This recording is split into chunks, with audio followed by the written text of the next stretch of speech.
The stars were dying one by one, and Admiral Zarath knew her people would be next. She stood on the bridge of her command ship Starfall, watching the holographic display show red marks across half the galaxy.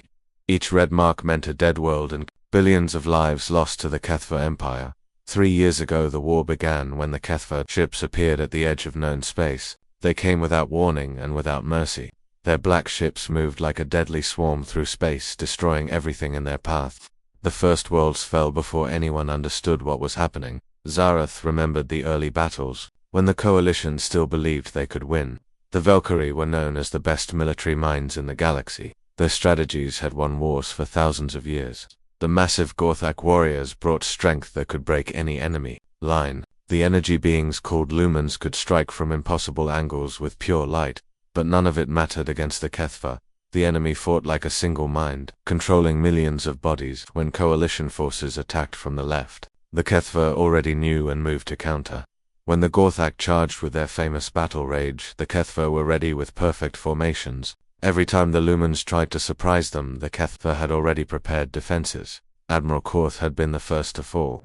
His fleet of 300 ships became space debris in less than an hour. Then Admiral Vexstar tried a different approach and lost even faster.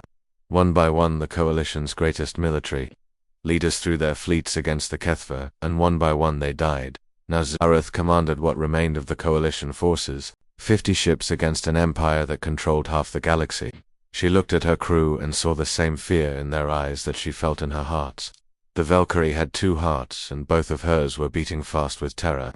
"Admiral, we have another message from the Council," said her communications officer.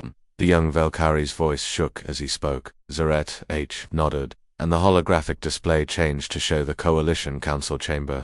The leaders of 12 species sat around. A circular table, but only for species still had any military forces left. The others were refugees, now living on borrowed time.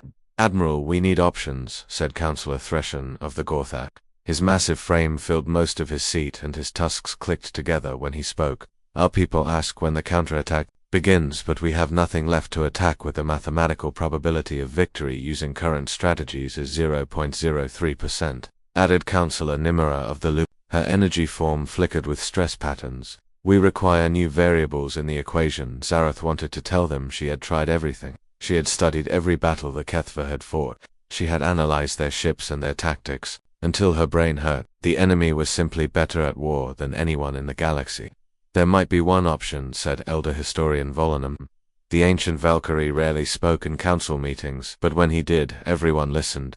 "I have been researching the old archives looking for any species we might have missed." The council chamber grew quiet. They had already contacted every known military power in the galaxy. The few neutral species had either joined the Coalition or been destroyed by the Kethva. "I found records of a species on the outer rim," Volanum continued. "They call themselves humans. The first contact reports describe them as primitive and chaotic. Our observers dismissed them as too young for galactic politics." "How primitive?" asked Zarath. She had little hope left, but even a small chance was better than certain death.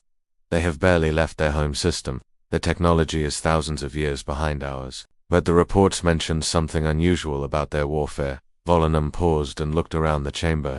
"They fight each other constantly, and they fight in ways that make no logical sense." Councillor Threshen snorted.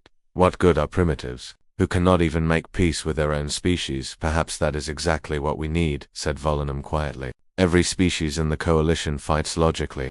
We use proven strategies and follow military doctrine that has worked for millennia. The Kethva have learned to counter all of our logical approaches." Zarath felt something stir in her chest that might have been hope. "You think these humans fight illogically?" The reports describe wars that last for years over small pieces of land, battles where the weaker side attacks the stronger, strategies that waste resources for no clear gain. By our standards, their military thinking is completely insane. "Insane enough that the Kethva might not be able to predict it," whispered Nimera. The council voted quickly. They would send a message to Earth requesting military assistance. They could only support one advisor due to resource limits, but maybe one human mind thinking in impossible ways could find a solution that all their logical minds had missed. Zarath authorized the transmission, knowing it was probably useless. But as she watched the message speed toward the human home system, she allowed herself to hope that sometimes the most desperate situations required the most desperate solutions. The message from space arrived on a Tuesday morning and changed everything. General Patricia Kane sat in her office at United Defense Command reading the translation for the 5th time. Aliens were real and they wanted help with the war. This has to be some kind of joke, said Colonel Frank Martinez as he paced around the briefing room. The Joint Chiefs had been in emergency session for 6 hours, trying to understand what they were dealing with. The signal came from outside our solar system, replied Dr. Helen Wright from the Science Division. The mathematics and physics in their message are centuries ahead of anything we have. Either aliens are real or someone has technology we cannot explain. General Kane looked at the assembled officers. Every branch of the military was represented, but none of them had experience with interstellar warfare. How could they choose someone to send into a conflict they did not understand? They specifically requested one military advisor, said Admiral Robert Clark. One person to help them fight an enemy that has destroyed half their galaxy. The pressure on whoever we send will be enormous. The debate continued for hours. Some wanted to send General Harrison, who had won 3 conventional wars. Others suggested Admiral Foster, who understood naval tactics that might apply to space combat. A few recommended Colonel Stevens, who specialized in strategic planning. Jake Murphy sat quietly in the back of the room listening to the arguments. As a lieutenant colonel, he was the lowest-ranking officer present, and nobody had asked his opinion. He studied ancient military history in his spare time and commanded a special operations unit that solved problems other people said were impossible. What about irregular warfare specialists, Jake? Finally said during a brief pause in the discussion. The room turned to look at him. General Kane raised an eyebrow. Explain your thinking, Colonel. Jake stood up and walked to the front of the room. According to their message, these aliens have been fighting this war for 3 years using conventional tactics. Every strategy they tried failed. Maybe they need someone who thinks differently about warfare. You want to send a special operations officer to command space fleets, said Admiral Clark with obvious skepticism. I want to send someone who solves problems by ignoring the rules that everyone else follows, Jake replied. These aliens lost because they fight logically. The enemy learned to counter their logic. Sometimes the best strategy is to do something that makes no sense. General Kane studied Jake for a long moment. She knew his record. 2 tours in Afghanistan where he had solved problems that stumped senior commanders. A PhD in military history that he had earned while still serving active duty. A reputation for finding solutions that nobody else would even consider. Tell me about your background, Colonel, she said. Jake clicked to the first slide of a presentation he had prepared while listening to the debate. I grew up on a farm in Ohio. My father taught me that sometimes you have to try a different approach when the obvious solutions do not work. I joined the army right after high school and worked my way up through special operations. He clicked to the next slide showing a timeline of human military history. I studied warfare from ancient times to modern conflicts. Every successful military revolution happened when someone ignored conventional wisdom. The Mongols won because they fought differently than everyone expected. The American Revolution succeeded because irregulars refused to fight like European armies. And you think this applies to an interstellar war? Asked Colonel Martinez. It applies to any conflict where one side has been losing consistently, Jake answered. These aliens have superior technology and greater numbers, but they keep getting defeated. That means the problem is not resources or equipment. The problem is thinking. General Kane made her decision. Colonel Murphy, you volunteer to represent Earth in this war. The room erupted in protests. Senior officers argued that Jake lacked experience with large-scale operations. Others pointed out that he had never commanded anything bigger than a regiment. Admiral Clark insisted that space warfare required naval thinking, not ground combat experience. Gentlemen, General Kane said loudly, and the room grew quiet. These aliens specifically said their logical military minds have failed. They need someone who thinks illogically. Colonel Murphy has built his entire career on solving impossible problems by refusing to accept that they are impossible. Jake felt the weight of responsibility settling on his shoulders. Earth's first contact with alien civilization, and they were sending him to help win an interstellar war. When do I leave? He asked. The aliens are sending a ship to pick you up, replied Dr. Wright. It should arrive in the outer solar system within 72 hours. You will have 3 days to prepare. Jake spent the next 3 days studying everything Earth knew about space warfare, which was not very much. He read science fiction novels and military theory. He talked to physicists and engineers about how battles might work in zero gravity. Most importantly, he studied the information the aliens had sent about their enemies. The Kethva Empire fascinated him. They fought like a hive mind with perfect coordination and instant communication. Every ship knew what every other ship was doing. Their strategies were mathematically perfect, and their execution was flawless. They are too good at warfare, Jake muttered to himself as he reviewed the battle reports. They win because they never make mistakes, and they always know what their enemies will do next. The alien ship arrived exactly when predicted. It looked nothing like the spacecraft in movies, with smooth curves and strange symbols covering its hull. Jake boarded, wearing his dress uniform and carrying a single bag of personal items. The journey to Coalition space took 2 weeks. Jake spent the time learning about the different alien species and their military capabilities. The Valkyrie thought like generals and admirals. The Gorthak fought like medieval knights. The Lumens used tactics that reminded him of Air Force doctrine. Every species had their own way of fighting, but they all followed rules and patterns. The Kethva had learned to predict and counter these patterns. Jake began to understand why the Coalition was losing. When he finally arrived at the Coalition staging area and met Admiral Zareth, he saw the desperation in her alien eyes. She looked at him like he was her last hope, which was probably accurate. "You are smaller than I expected," she said through the translation device. "I get that a lot," Jake replied with a smile. "But sometimes the smallest changes make the biggest difference." Jake spent his first week with the Coalition studying their military records and battle plans. What he discovered made him understand why they were losing so badly. Every species fought exactly the way their biology and culture programmed them. To fight, the Valkyrie used complex formations and careful planning because their minds worked like computers. The Gorthak charged directly at enemies because their warrior culture valued courage over tactics. The Lumens attacked from multiple angles because they could split their energy forms and be in several places at once. "You fight like you are performing in a play," Jake told Admiral Zareth during their morning briefing. "Everyone knows their role and follows the script perfectly." Zareth looked confused. A translator was having trouble with some of Jake's human expressions. "We follow proven military doctrine that has worked for thousands of years, and that is exactly why you are losing," Jake replied. He brought up a holographic display showing the last major battle. "Look at this formation. It is beautiful and logical and completely predictable. The Kethver knew exactly what you would do before you did it." The Admiral studied the display. With growing understanding, "You are suggesting we abandon military doctrine. I am suggesting you stop thinking like Valkyrie and start thinking like humans," Jake said. "On Earth we have a saying that all warfare is based on deception. You cannot deceive an enemy who knows exactly how you think." Jake spent the next several days explaining human military concepts that had no equivalent in galactic warfare. He talked about guerrilla tactics where small forces attacked and disappeared before the enemy could respond. He described psychological warfare designed to make enemies afraid and confused rather than simply destroying their ships. "This makes no logical sense," complained General Kortak of the Gorthak forces. "You want us to retreat when we should attack, and attack when we should retreat." "Exactly," said Jake with enthusiasm.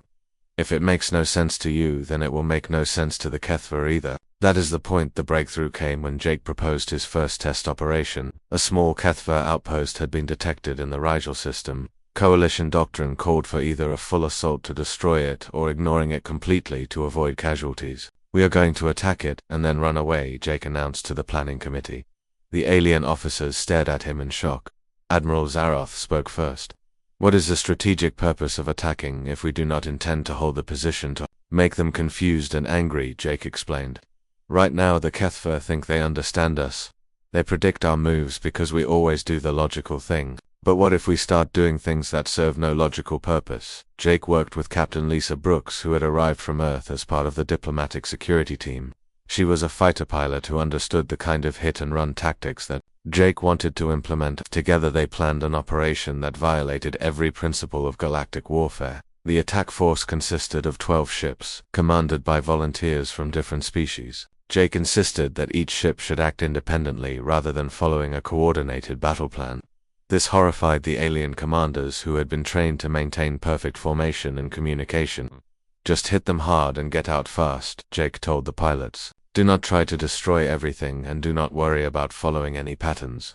Be unpredictable." The attack began at dawn ship time. The Coalition vessels jumped into the Rigel system from 6 different directions instead of arriving in formation. Each ship targeted different parts of the Kethver outpost using weapons and tactics that had no overall coordination. Captain Brooks led the first wave in her modified fighter craft. She attacked the outpost communication array while other ships hit power generators and weapon platforms. Instead of staying to finish the job, the coalition forces began withdrawing after only 10 minutes of combat. The HFY response was exactly what Jake had hoped for.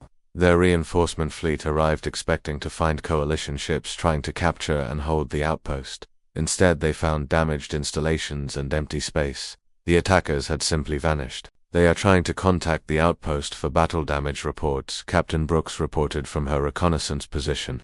The HFY commanders seemed confused about what just happened. Jake smiled as he watched the enemy fleet search uselessly for coalition forces that were already jumping back to safe space. "They are trying to understand the logic behind our attack. They will waste time and resources trying to figure out a strategy that had no strategy." Admiral Zareth reviewed the battle reports with obvious amazement. "We accomplished nothing except minor damage to an unimportant outpost." "We accomplished something much more valuable," Jake replied. "We proved that we can attack the HFY in ways they do not expect. We also proved that coalition forces can learn to fight unpredictably." The success of the Rigel raid changed everything. Word spread through the coalition fleet that the human advisor had found a way to confuse the seemingly invincible HFY. Morale improved for the first time in months as crews began to believe they might actually survive the war. Jake began training mixed species units in human military philosophy. He taught Valkyrie officers to make decisions based on instinct rather than analysis. He showed Gorthak warriors how to use their natural aggression in unexpected ways. He helped Lumen commanders understand that sometimes the best tactic was to do nothing when the enemy expected action. "Think like your enemy expects you to think, and then do the opposite," became Jake's favorite lesson. If they think you will advance, then retreat. If they think you will retreat, then advance. If they think you will fight, then negotiate. If they think you will negotiate, then fight. The changes were slow at first. Thousands of years of military tradition could not be abandoned overnight. But gradually coalition forces began to act in ways that surprised even themselves. Battle plans became guidelines rather than absolute rules. Commanders started making decisions that felt wrong but achieved unexpected results. The HFY began to experience something they had never encountered before. Enemies who did not behave logically and could not be predicted or countered using mathematical models. For the first time since the war began, the unstoppable empire started to stumble. Jake watched the transformation with satisfaction, but he knew this was only the beginning. Teaching aliens to think like humans was the first step. The real test would come when they faced the full might of the HFY empire in a battle, where everything depended on being more unpredictable than the enemy thought possible. The success of the Rigel raid brought unexpected visitors to the coalition staging area. Earth had sent additional military advisors after receiving reports of Jake's initial success. Commander Ryan Davis arrived with a background in psychological warfare and a smile that made even the aliens nervous. "So you are the one teaching our new friends to fight dirty," Ryan said as he shook Jake's hand. "Command sent me to help with the mental warfare side of things." Jake was grateful for the reinforcement. Training alien minds to think unpredictably was exhausting work, and he needed someone who understood the psychological aspects of unconventional warfare. Ryan brought experience in information operations and propaganda that the galaxy had never seen before. Together, they began developing new tactical doctrines that combined human thinking with alien capabilities. The Valkyrie analytical skills became more powerful when enhanced by human creativity. Gorthak's strength proved devastating when directed by human strategic patience. Lumen energy manipulation became truly dangerous when guided by human deception. "The key is making them doubt their own perceptions," Ryan explained to a mixed group of coalition officers. "The HFY hive mind works because every individual trusts the information they receive from the collective.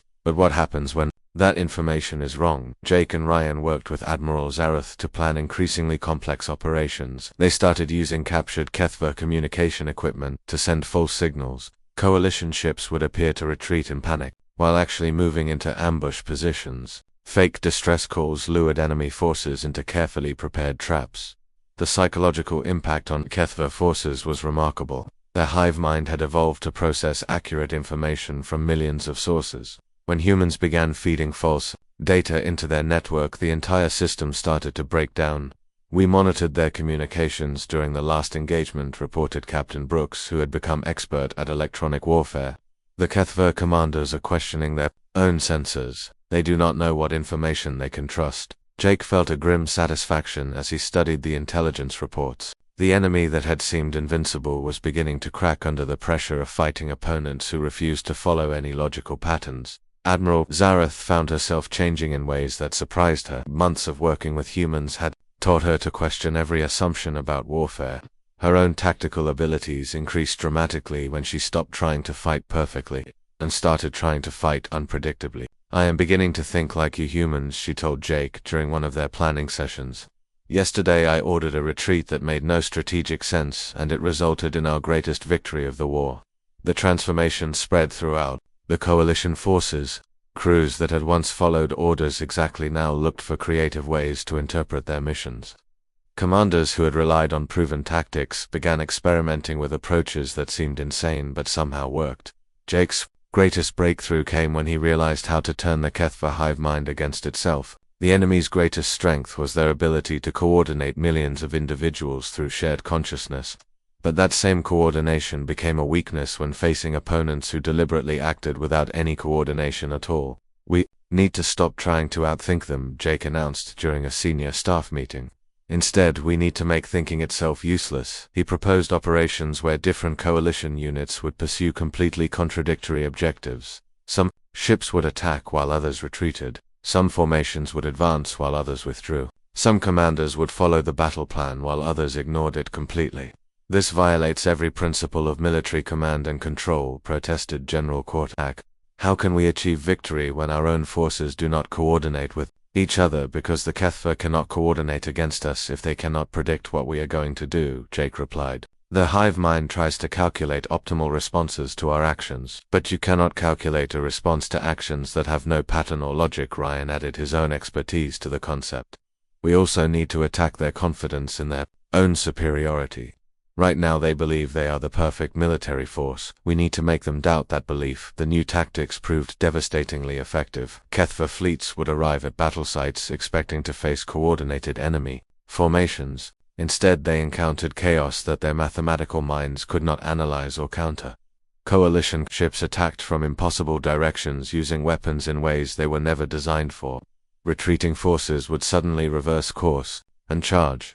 Advancing formations would scatter without warning, only to regroup in unexpected locations. The psychological impact was exactly what Jake and Ryan had predicted. Kethva commanders began hesitating before making decisions. Their perfect coordination started to falter as different units received conflicting information about enemy intentions. "We are winning because we stopped trying to win," Admiral Zareth observed after reviewing the latest battle reports. "By abandoning logical military strategy, we have found something more powerful than logic." Jake nodded as he studied the tactical displays. Red marks that had shown Kethva-controlled space were beginning to change color. For the first time since the war began, the coalition was actually pushing the enemy back. But Jake knew this was still just the beginning. Individual victories against scattered Kethva forces were encouraging, but the real test would come when they faced the Empire's main battle fleet. That would require more than just unconventional tactics. It would require a level of coordinated chaos that had never been attempted in galactic warfare. "How many ships does the enemy main fleet contain?" Jake asked. "Intelligence estimates over 2,000 vessels," replied Zareth. "More firepower than the entire coalition possessed before the war began." Jake smiled with the expression that his alien friends had learned to find both reassuring and terrifying. "Then we better make sure we are more unpredictable than they think possible." Ryan laughed as he began planning their next operation. "I love working with humans," he said to the assembled alien officers. "We are the only species crazy enough to think we can win by being more insane than our enemies." 6 months after his arrival, Jake stood before the largest gathering of coalition military leaders in the history of the war. Representatives from dozens of species filled the briefing chamber aboard the command ship Starfall. What he was about to propose would either save the galaxy or destroy what remained of the coalition forces. Operation Chaos Theory will be the largest military action attempted since the war began, Jake announced as holographic displays showed star charts across half the galaxy. "We are going to attack the Kethva Empire in 47 different systems simultaneously." The chamber erupted in shocked voices, speaking dozens of different languages. Admiral Zareth called for order, but it took several minutes for the alien officers to process what Jake had suggested. "That is impossible," declared General Kortak. "We do not have enough ships to attack 47 systems. We barely have Enough ships to defend our remaining territory. We do not need to win 47 battles, Jake replied calmly. We need to create 47 different types of chaos. Some attacks will be real, some will be fake, some will be designed to fail. The Kethva will not know which is which until it is too late. Commander Ryan Davis stepped forward to explain the psychological aspects of the plan. The enemy hive mind processes information from across their entire empire. When we attack everywhere at once, we will overload their ability to coordinate responses. Colonel Amy Johnson had arrived from Earth the previous month with additional human advisors and expertise in joint operations. She activated a new holographic display showing communication networks that spanned the galaxy. The real challenge is coordinating our own forces without letting the enemy intercept our plans, Amy explained. We have developed a communication system based on human military codes that changes faster than the Kethva can break them. Jake walked around the chamber looking at the faces of alien officers who had learned to trust human military thinking even when it seemed insane. Each system attack will use completely different tactics. Some forces will fight conventionally, others will use guerrilla warfare, some will retreat immediately while others will advance until destroyed. What is the strategic objective? Asked Admirals. If we are not trying to capture territory or destroy specific targets, then what are we hoping to accomplish? We are going to break their hive mind, Jake answered simply. The Kethva Empire exists because millions of individuals can act as one coordinated entity, but coordination requires predictable information from reliable sources. We are going to flood their system with so much contradictory data that they cannot tell truth from deception. The planning phase took 3 weeks and required every human advisor working around the clock. Jake coordinated the overall strategy while Ryan handled psychological warfare elements. Amy managed the complex communications needed to control forces across dozens of star systems. Each attack force received different instructions based on local conditions and available resources. Some fleets were told to fight as hard as possible. Others were ordered to run away at the first sign of resistance. A few were given missions that made no logical sense but would create maximum confusion for enemy intelligence. Remember that failure is just another form of success, Jake told the departing fleet commanders. A retreat that looks like panic might accomplish more than a victory that looks too organized. The operation began with apparent coalition collapse across multiple fronts. Kethva monitoring stations detected coalition fleets retreating in what appeared to be complete disorder. Emergency distress signals flooded communication channels as ships reported engine failures and navigation errors. The Kethva response was exactly what Jake had predicted. Their hive mind calculated optimal pursuit patterns to maximize enemy destruction. Main battle fleets moved to intercept retreating coalition forces while smaller units moved to occupy abandoned systems. But the retreating fleets were moving according to carefully planned routes that led into ambush zones prepared months in advance. Fleeing ships suddenly revealed hidden weapons and reversed course to attack their pursuers. Abandoned systems contained surprise garrisons that emerged from concealment to strike enemy forces. Phase 1 is complete, reported Amy from the communication center. All units are reporting successful deception of enemy forces. Jake studied the tactical displays showing Kethva fleets scattered across the galaxy chasing phantom threats and falling into prepared traps. Begin Phase 2. The second phase introduced Jake's most radical concept. Instead of trying to minimize casualties, the coalition would deliberately sacrifice smaller forces to eliminate much larger enemy formations. This violated every principle of galactic warfare where preserving life was considered more important than achieving victory. I am ordering the 7th Fleet to hold position until destroyed, Admiral Zarath announced with obvious pain in her voice. Their sacrifice will allow the 3rd and 5th Fleets to complete their missions. Jake understood her anguish, but he also understood that war sometimes required terrible choices. On Earth, humans had learned that acceptable losses in service of larger objectives could achieve victories that careful preservation of forces made impossible. The results were devastating for the Kethva Empire. Their hive mind had never encountered opponents willing to sacrifice tactical units for strategic advantage. Mathematical models that assumed rational behavior by all participants began producing impossible results.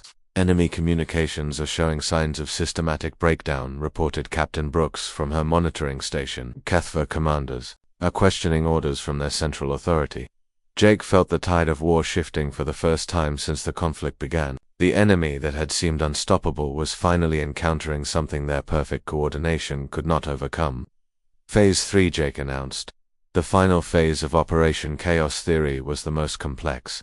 Coalition forces began feeding false information directly into Kethfa communication networks using captured equipment and broken enemy codes. Fake orders sent enemy fleets to empty systems. False intelligence reports created phantom threats that required massive responses. Most importantly, Jake had learned to turn the Kethfa strength against them. Their hive mind shared information instantly across the Empire, but it also shared confusion and doubt. When human-trained coalition forces created feedback loops in their network, the entire system began to destabilize. "We are detecting massive coordination failures in enemy forces," Amy reported with excitement. "Multiple Kethfa fleets are attacking each other because they received contradictory identification signals." Admiral Zarath looked at the tactical displays with amazement. "They are defeating themselves," Jake nodded as he watched red marks disappearing from the galaxy map. When you base your entire military strategy on perfect information and coordination, you become vulnerable to opponents who specialize in creating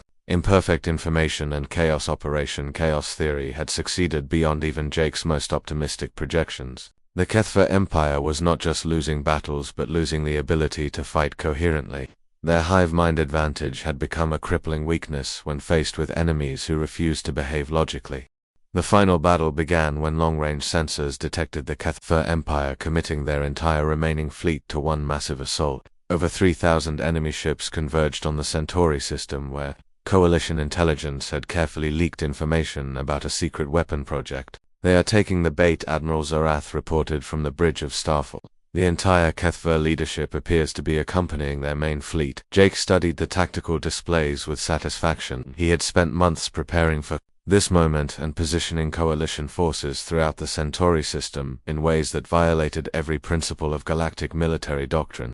"Remember that nothing we do today should make logical sense," Jake announced over the fleet communication system. "The enemy expects us to defend the inner planets. They expect us to form battle lines and fight conventionally. They expect us to try to save our secret weapon." Commander Ryan Davis was coordinating psychological warfare operations from a hidden base on Centauri Prime. "All deception systems are active," he reported. "We are broadcasting false communications. That should convince them we are in complete panic." Colonel Amy Johnson managed the complex network of human advisors now scattered throughout coalition forces. Each unit had learned to fight using human tactical principles, but they were still alien crews with their own strengths and capabilities. The Kethfa fleet arrived in perfect formation, displaying the mathematical precision that had made them masters of the galaxy. Their ships moved like a single organism, controlled by one mind. Every vessel knew exactly where every other vessel was positioned and what role it would play in the coming battle. "Enemy fleet is assuming standard siege positions around the fourth planet," reported Captain Brooks from her reconnaissance ship. "They are following their usual doctrine for planetary assault operations." Jake smiled as he watched the enemy fleet deploy, exactly as he had predicted. Begin Operation Finale. What happened next would have been impossible before humans taught the galaxy how to fight chaotically. Coalition forces emerged from concealment in locations that made no strategic sense. Some ships attacked from asteroid fields where no sane commander would position a fleet. Others struck from behind gas giant moons where they should have been detected weeks earlier. The Kethfa response demonstrated the weakness that Jake had identified in their hive-mind coordination. When faced with attacks from impossible directions, their mathematical models could not calculate appropriate responses. Units that should have supported each other instead moved to counter threats that existed only in their confused perceptions. "Enemy communications are experiencing cascade failures," Amy reported. "Their coordination network is breaking down under the volume of contradictory information." Jake had positioned dummy transmitters throughout the system that were broadcasting false Kethfa identification codes. Enemy ships were receiving signals that appeared to come from their own fleet, but contained completely wrong information about friendly positions and enemy movements. The psychological impact was devastating. Kethfa commanders began doubting their own sensors and questioning orders from their central authority. Units that had fought together for years suddenly could not trust the information they were receiving from their hive-mind network. "Phase 2, Jake announced. Admiral Zarath led the main coalition attack force in a maneuver that her Valkyrie training said was completely insane. Instead of attacking the enemy fleet, she ordered her ships to attack empty space between the Keth formations. The weapons fire created massive energy discharges that interfered with Kethfa's sensors and communications. What appeared to be a wasteful attack on nothing actually served to blind and deafen the enemy fleet at the critical moment when they needed perfect information most. Now, Jake said quietly. Coalition forces that had been hiding throughout the system suddenly revealed themselves and attacked from every direction simultaneously. But these were not coordinated attacks following a single battle plan. Each unit pursued its own objectives using tactics that bore no relationship to what other units were doing. The Kethva hive mind tried desperately to analyze and respond to the chaos. Their mathematical models worked frantically to identify patterns in coalition movements. But Jake had deliberately ensured that there were no patterns to identify. Some coalition ships charged directly at the enemy main battle line. Others circled around to attack from behind. A few groups simply held position and fired at maximum range. Several units appeared to flee the battle entirely, only to return from unexpected directions minutes later. Enemy fleet cohesion is collapsing, reported Captain Brooks with excitement. Multiple Kethva units are firing on each other. Jake watched with grim satisfaction as the perfect coordination that had made the Kethva Empire invincible finally shattered completely. Their hive mind had evolved to handle complex coordination between millions of individuals, but it had never encountered opponents who specialized in creating informational chaos. The tide of battle turned when Kethva units began questioning every piece of information they received. Ships that should have advanced instead retreated. Formations that should have maintained position instead scattered. The mathematical precision that had conquered half the galaxy became a liability when the mathematics were fed deliberately wrong data. "This is Admiral Zareth." To all coalition forces came the announcement that Jake had been waiting to hear. "Enemy fleet is in full retreat. Pursue and destroy according to your unit discretion." The pursuit phase demonstrated how completely human military philosophy had transformed coalition forces. Instead of following standard doctrine for fleet actions, each unit commander made independent decisions about how to engage fleeing enemy ships. Some groups used conventional tactics and destroyed enemy vessels with overwhelming firepower. Others employed guerrilla warfare principles and struck quick, devastating blows before disappearing. A few units simply followed Kethva ships and broadcast false information on their communication frequencies to increase the confusion. "Enemy hive mind network has suffered complete systemic failure," Amy reported from her analysis station. "Kethva ships are operating as independent units without central coordination." Jake realized that they had achieved something unprecedented. In galactic warfare, the Kethva Empire had not just lost a battle but had lost the fundamental capability that made them an empire. Without their hive mind coordination, they were simply individual ships with no advantage over coalition forces. "Signal all units to begin accepting surrender from enemy vessels," Admiral Zeret H. ordered. "The war is over." Jake stood on the bridge of Starfall, watching red marks disappear from the galaxy map as Kethva forces throughout their empire began surrendering to local coalition garrisons. The ripple effect of their main fleet's defeat had destroyed the confidence and coordination that held their military together. "How did you know it would work?" Admiral Zarath asked him as they watched the final enemy strongholds change color on the tactical display. "Because every strength can become a weakness if you understand how to attack it," Jake replied. The Kethva were unbeatable as long as their enemies fought them on their own terms. But humans learned long ago that you do not have to fight on the enemy's terms. Commander Ryan Davis joined them on the bridge, carrying reports from psychological warfare units throughout coalition space. "Enemy morale has collapsed across the entire empire. Most Kethva forces are requesting terms for peaceful surrender." Jake felt the weight of responsibility finally lifting from his shoulders.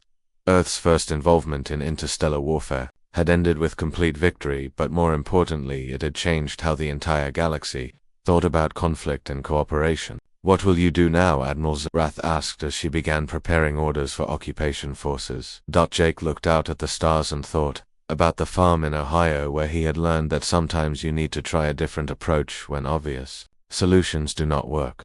"I think it is time to go home and let you handle the peace. You have learned to think like humans now. You do not need us to solve your problems anymore." The war was over, but Jake knew that his real victory was not military. He had taught an entire galaxy that the greatest strength sometimes comes from abandoning everything you think you know and trying something completely different.